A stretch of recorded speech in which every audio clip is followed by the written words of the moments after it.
ಅಲ್ಲಿ ಒಂದು simple question, pen drive ಹೆಂಗ್ ಬಂತು ಅವನಿಗೆ? ಎಲ್ಲಿಂದ ಬಂತು ಪೆನ್ ಡ್ರೈವ್ ಅವನಿಗೆ? ಅದು ಅವನು ಪ್ರಜ್ವಲ್ಯವನ್ನ ಖಾಸಗಿ ವಿಡಿಯೋ, ಅದು ಹೆಣ್ಮಕ್ಳು ಭವಿಷ್ಯ ಐತೆ ಅದರಲ್ಲಿ. ಆ ಪೆನ್ ಡ್ರೈವ್ ಕಾರ್ತಿಕ್ ಯಾಕೆ ತಗೊಂಡ? ಸತ್ಯವಂತನಾಗಿದ್ದಾನ ಅವನ. ಆಮೇಲೆ ಈತನೇ ಪ್ರಜ್ವಲ್ ರೇವಣ್ಣಗೆ ಮೆಸೇಜ್ ಕಳಿಸ್ತಾನೆ, ವಾಟ್ಸ್ಆಪ್ ಕಳಿಸ್ತಾನೆ ವಿಡಿಯೋನ.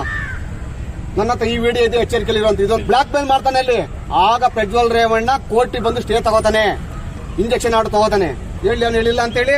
ಅಲ್ಲಿ ಒಂದು ಸಿಂಪಲ್ ಕ್ವಶನ್, ಪೆನ್ ಡ್ರೈವ್ ಹೆಂಗ್ ಬಂತು ಅವನಿಗೆ? ಎಲ್ಲಿಂದ ಬಂತು ಪೆನ್ ಡ್ರೈವ್ ಅವನಿಗೆ? ಅದು ಅವನು ಪ್ರಜ್ವಲ್ಯವನ್ನ ಖಾಸಗಿ ವಿಡಿಯೋ, ಅದು ಹೆಣ್ಮಕ್ಳು ಭವಿಷ್ಯ ಐತೆ ಅದರಲ್ಲಿ.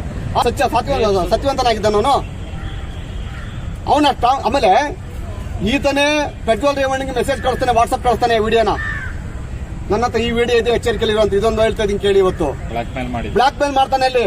ಆಗ ಪ್ರಜ್ವಲ್ ರೇವಣ್ಣ ಕೋರ್ಟಿಗೆ ಬಂದು ಸ್ಟೇ ತಗೋತಾನೆ, ಇಂಜೆಕ್ಷನ್ ಆರ್ಡರ್ ತಗೋತಾನೆ.